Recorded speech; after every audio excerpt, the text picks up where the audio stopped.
presented by the Strong Blue Line Foundation and powered by Moose Ridge Coffee in Snake River Landing, Idaho Falls. Welcome to the podcast, where former San Antonio police officer, author, and pastor Tim Rupp walks you through real-life scenarios involving our police officers and digs into the depths of facts and opinions on each case. This is Cop Talk, and it starts now. Hi, and welcome to the Strong Blue Line's Cop Talk. I'm Tim Rupp, and we're just here to talk about cop stuff and relate it to the biblical worldview. And with me is none other than Operations Manager for the Rev.FM. Stand up. Give him an applause, ladies and gentlemen. Gary Austin. Hey, Tim Rupp. Hey, My Gary, goodness. how you doing, man? I'm doing good. You're still sounding good on the other side of the line. Yeah, it's our last week down south. We're gonna be heading back up north, and but we've had a good run down here. It's been real fun. I'm wearing a ball cap right now as I'm doing the show, and it says Lincoln Parish Sheriff Deputy.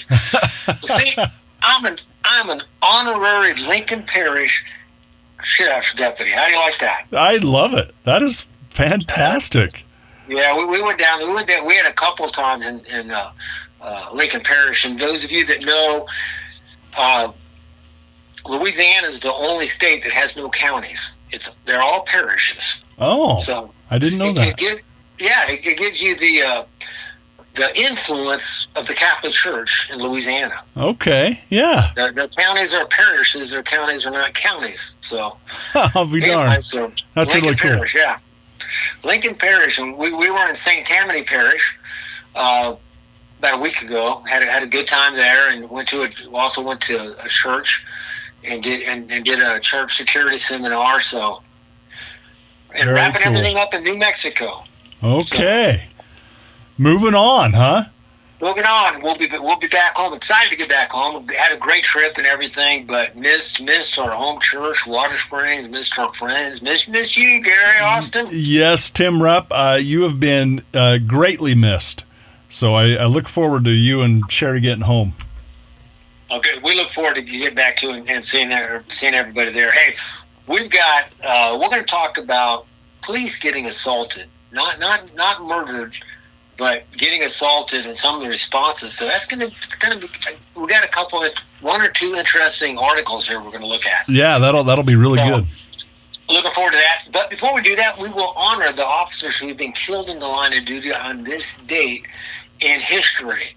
And as I'm saying that, I forgot to bring up my document. There it is right there because of the Apple computer, and it pops right up. So I have March 26th, 1856, so pre-Civil War, and this is out of New Orleans Police Department, Louisiana. Okay. Officer Alexander Aguillo. Shortly after a political, now this is March of 1856, March 26, 1856. Shortly after a political rally let out at the Banks Arcade, several citizens heard a loud sound and rushed to the area that Officer Aguillo was patrolling on foot. The officer was discovered lying in the street with a severe head wound. The citizens took him to the police station for treatment. Now, I found that's interesting, Gary. Mm-hmm. They take him to the police station for treatment. Yeah. I mean, there's no like trauma centers and stuff. Right. Yeah, I caught that too. That's so interesting. And so think about first aid and that kind of stuff. There really wasn't any. You just kind of went home, bandaged up, called the doctor, and the doctor came to you. Yeah. But they took him to the police station for treatment. Officer Aguillo he lost consciousness shortly after telling witnesses that he was worried for his wife and children and remained unconscious until he succumbed to his injuries 9 days later. Initially, the cause of the officer's wounds were unclear, as there were no witnesses to the incident, and those who claimed to have spoken to Officer Aguillo was before he lost consciousness gave contradictory statements about how the officer said he had been injured. However, a post-mortem examination called an autopsy revealed that the officer's skull had been fractured by a gunshot fired at close range. Wow. So they didn't know. They heard it loaded out bang. They didn't remember this was 1856. So the weapons would have been the old ball and cap weapons back then. No suspects were ever identified in the case. Interesting, huh? Yeah. Now, here, get this. The officer was a veteran of the Mexican-American War. He had served with the New Orleans Police Department for several years. Wow. He was survived by his wife and children. We don't have any more specific information than that. But a veteran of the Mexican-American War. You don't hear that very often. No, you don't. And he's killed just patrolling the streets. Somebody walked up to him, and for whatever reason, somebody shot him in the head. I don't know if he went to arrest. You'd think there was some kind of altercation. He went to arrest somebody or something. Yeah, that's what I would think.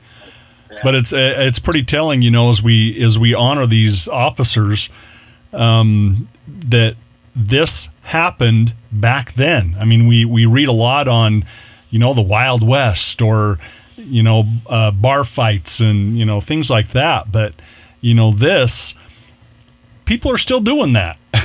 Yeah. Just ambushing officers, and it's horrible. And we still find it's not very often, but sometimes. And it was just recently. I can't remember where I was doing some research, and an officer was just found shot in his car. Oh. And that's highly unusual with this day and age of instant communication and everything. Right. Yeah. But sometimes it happens. So sure does. All right, what do you have, Gary? Well, this is Sergeant David Poirier and Corporal Scotty Canzero. I think that's right. Yeah. Baton Rouge Police Department in Louisiana. End of watch Sunday, March 26th. This is 2023, a couple years ago. So Sergeant David Poirier and Corporal Scotty Canzero were killed in a helicopter crash. So the crew of this Robinson R-44 helicopter were sent to assist in the pursuit of a fleeing vehicle, and the subject was actually arrested and charged with manslaughter. Oh. I would assume because of the helicopter crash. He was the cause of that. Yeah, I think so. They were in pursuit, and because they were in pursuit, they were killed, and he's charged with manslaughter. Yeah. Makes sense. Sergeant Poirier, 47, had served with the Baton Rouge Police Department for 17 years, survived by a wife and daughter. And Corporal Canzero, who was 38, had served with the Baton Rouge PD for 16 years, also survived by his wife, a son, a mother, and some nieces. Yeah. So. Well, that's kind of unusual. I'm down here serving Louisiana agencies, and then today we have two officers, the 1856, and then just a couple years ago. Yeah, Louisiana that is officers killed. Real interesting, and we haven't heard of a helicopter crash yet. It happens, but yeah, it's not very high as much as they fly, because there's not every agency obviously has helicopters, right? But the ones that do, they're flying all the time. So they're always up in the air and flying. So yep. Anyways, well, let's. I come across this article. This came out last month, just about a little over a month ago, on February 16th, and the title of it is "New Mexico Police Officer Convicted in Shooting of Man Who Stole Other Officer's Taser During a Struggle." So it caught my eye here. It comes out of Las Cruces, New Mexico, and it's out of law enforcement. It comes from Law Enforcement Today, and it comes out of the editorial page. So got to keep in mind it's editorial, but they're reporting on a factual case that happened. What's the difference between editorial and a story? Well, a story is supposed to just tell you what happened. Here are the facts, what happened. An editorial gives the person's opinion about it. So, right. So there will be bias in here, and the bias in when you read law enforcement today online, you're going to get a bias toward the police officers. That's right. So and if you listen to cop talk, you can get a bias towards police officers. Yeah. not that we're going to excuse or anything if an officer does wrong. We've done it before, Gary. We said things, but we have a bias that's going to default us on the side of the officers. That's right. Because, me being a former officer, your dad being a former officer. Mm-hmm. So just to let you know where we're coming from. Anyways, Las Cruces, New Mexico. Once again, a police officer who had a split second to make a life or death decision has had his actions second-guessed by overzealous prosecutors and an ignorant jury that took less than 3 hours to deliberate a case, according to the news.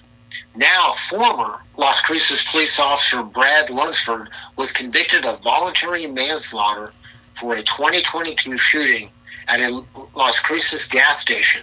The trial took place over 8 days. Here are the facts of the case. In August of 2022, Lunsford questioned Presley Ease about the theft of beer at a gas station, but could not confirm his identity. Lunsford and another police officer removed Ease from a vehicle to arrest him when a scuffle ensued. That tells you right there, Gary, that they were investigating a theft of some beer. So minor property crime. Yeah. They were investigating it. But, this is 2022, 2 years after George Floyd. And what came out of a lot of that George Floyd was for people just to resist even talking to officers. Right. And just not to do anything. And so these officers investigated. He refused to identify himself. They couldn't confirm who he was. Mm-hmm. And they had to remove him from the car. That means he didn't want to get out of the car. Mm-hmm. The New Mexico Department of Justice said Ease and the other officer ended up on the ground. So the bad guy is Ease. That's the bad actor in this case, the suspect, with Ease on top of the officer. At some point during the struggle, Ease gained possession of the officer's taser, although prosecutors allege that it was never cycled or deployed. So let me tell you something about tasers. It says never cycle or deployed. So in order for a taser to be active, it's got to be cycled. And the way you cycle it or deploy it is you just hold it up like a gun. You point it like you would a gun. And there's a little button that you flip with your thumb so you can get on there, or with your finger if it goes that route with your finger. And so cycling it or putting it into battery is pretty easy to do. Okay. But Lunsford believed the officer that was on the ground. Remember, Ease was on top of this officer on the ground, and Lunsford, the other officer, believed that Officer Abergast was in immediate jeopardy and shot Ease once in the head as he struggled with Abergast. Lunsford's defense team said that he was following department policy.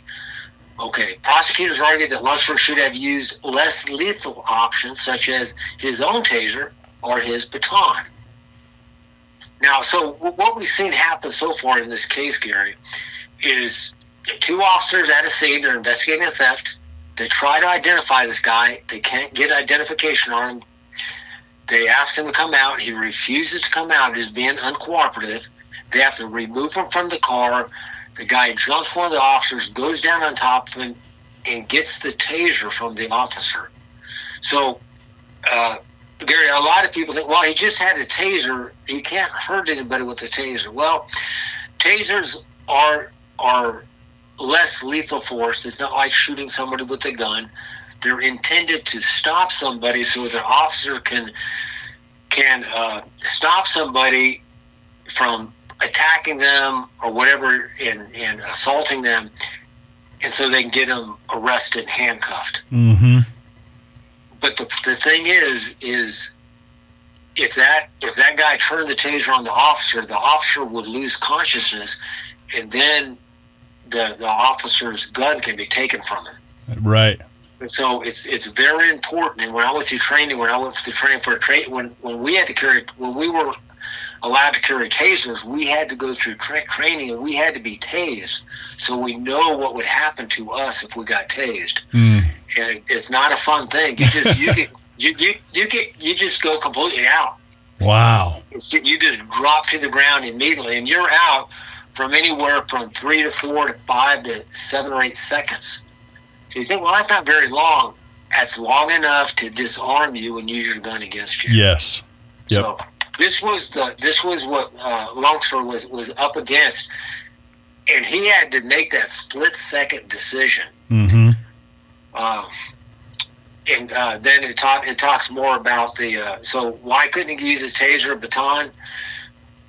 You know, it's a decision that he had to make immediately right then. Mm-hmm. Under testimony, Fabregas. Now, this is the officer that was being assaulted. The officer told the court this, quote, "I was really just holding on for dear life because after getting hit in my head," this officer got hit in the head, Gary. That's an assault. Yes. A serious assault. "I really couldn't function," he says. "I was kind of vulnerable, in a very vulnerable spot. So my main thing was just to hold on and hold on for backup. That's all. That's all I could really do. That's all I was able to do." So this officer was getting assaulted. He was just hanging on for dear life, hoping. So this guy must have been a pretty good-sized guy. Mm-hmm. Pretty That's big. what I'm thinking. But, you know, he may not have been, but if he wasn't, he could have been hyped up on drugs. Mm-hmm. Because I've been in a fight with guys that just wore me out. And afterwards, I look at them and like, they're the same size as I am. What's the deal? Mm-hmm. Well, hyped up on speed and stuff. Right. So they're tough to deal with. That is so true. Then it says, the article goes on. Meanwhile, the defense called Barry Broad, a use of force expert, who testified on the behalf of the former Minneapolis police officer Derek Chauvin, who was convicted of murder in the death of career criminal George Floyd. He testified Lunsford was justified in using deadly force. So this expert witness testified that Lunsford was justified in using deadly force. Officer Lunsford recognized that as soon as Ease had disarmed Officer Fabregas of the taser and armed himself with the taser, the situation completely changed. Now Officer Lunsford made a decision that Officer Fabregas was in immediate jeopardy, he continued. As part of the investigation into the shooting, agents with the New Mexico Attorney General's office spoke with use of force experts who, after looking at body camera and surveillance footage of the shooting, concluded that Lunsford didn't exercise a reasonable use of force under the circumstances that should have considered other least lethal weapons. Now, this is Monday morning quarterbacking, Gary. Yes, that's right. I mean, you know, they're sitting there looking at it, and you know they looked at the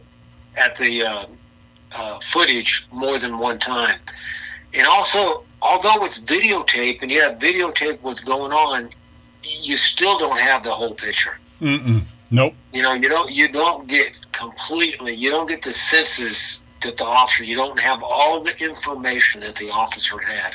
Although you have a camera of him, which is very good, but you still don't have all the information that the officer was acting upon. And then they talk about the New Mexico Attorney General, and he says that the verdict affirms that nobody's above the law, including the police officer. So it has a bit that this officer was out to shoot somebody, to kill him. Right. I mean, this officer didn't go out looking for that. You know, first of all, the guy's a theft suspect. Whether or not he committed the theft, we don't know. But even if he didn't, if you were at a gas station and officers came up to you and said, "Excuse me, sir, we had a theft here. We need your identification. Could you please step out of the car?" Right. Are you going to refuse and fight him? No. You're going to say, "Absolutely, officer, no problem. What do you need? Here you go. Where we at? Well, I was doing this, I was doing that." You're not going to fight the officers. Now, if they abuse their authority, you think they went too far, then you get on the phone and call their sergeant. Exactly. Or you go down to the police department next day and file a complaint. That's no big deal. Go ahead and do that. Yeah. If you feel you're wrong. And, you know, then that's the way you seek justice. It's just like the store owner, if he thought you stole something, they don't grab you and start beating you to beat you out of it. they call the police to make an arrest. Yeah. That's the way our society operates. We don't have vigilante justice. Whether we're a store owner, whether we're the police, or whether we're a victim or whatever it is, we do not do vigilante justice, and that's what's being pushed here. And I thought this was interesting. I don't know if you remember that case in Georgia. I think it was in Fulton County, so that would have been the Atlanta area, where the two officers, remember, outside of Wendy's, they ended up shooting a guy and he had a taser. He had a taser. And he was chasing an officer and tasing the officer. Mm-hmm. And the officer shot at him, and they even cite that case here. It says, matter of fact, it says, I talk about that case. It said both acted as reasonable officers would under the facts and circumstances of the events that night. Special prosecutor Peter Salanskis, I don't know how to pronounce that name, both acted in accordance with well-established law and were justified in the use of force in the situation. So this is much like that case. And the officers in Atlanta were acquitted. So I would like to follow this case and see what happens when he appeals this. Yes, it's going to be very interesting exactly what happens. I agree with this case. But the bottom line of this one, Gary, is, officers are not going out there to do things intentionally. No. Did the officer have other options? Yes, apparently he did have other options. He had baton and he had taser himself, but he opted to use his pistol. He opted for that. Was the choice that he made, because he thought at the time, under what he was going through, the other officer's life was in peril. He was in jeopardy. Mm-hmm. So he took action that would immediately stop that. Right. And in fact, it did immediately stop it. Mm-hmm. So, and now somebody's judging what the officer did. And, the Bible talks a lot about judging, but the Bible says that God looks upon the intent of the heart. Mm-hmm. So, and that's one thing that, now we're not God, but the jury needs to try to find what are the intention, and our law allows for that. Mm-hmm. What was your intention? Just like somebody breaks into your house, Gary, and you defend yourself, you defend your wife. Your intentions were not to go out and commit murder if you shoot to kill somebody. Exactly. Your intention was to protect. Mm-hmm. And so, it's different if you get mad at your neighbor and you walk over there and shoot him.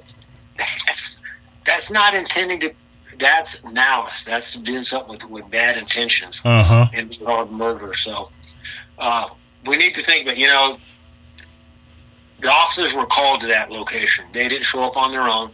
They were there investigating a crime, and the guy was being uncooperative. That doesn't mean that they had justified to shoot him just because he doesn't identify himself. Exactly. But you take all the circumstances in, and the officers were responding to what he was doing. Mm-hmm.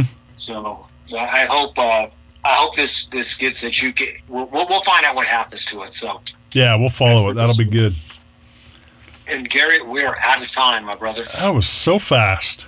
Yes, it was. Hey, thanks for listening in. If you have a topic or question you want to address on Cop Talk, send me an email. You can email suggestions, questions, comments, or complaints to coptalk@therev.fm. That's coptalk@therev.fm. Thought from the good book today.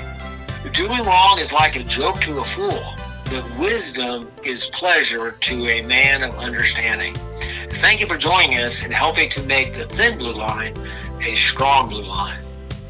Cop Talk is presented by the Strong Blue Line Foundation and sponsored by Moose Ridge Coffee in Snake River Landing, Idaho Falls. Questions and comments are always welcome by email to coptalk@therev.fm. Listen, follow, leave a review, and share this podcast on Spotify, Apple Podcasts, Amazon Music, or YouTube. And visit thestrongblueline.org to learn how you can be a supporter. Cop Talk is a Rev FM production, produced and edited by Gary Austin. Thank you for joining us on Cop Talk.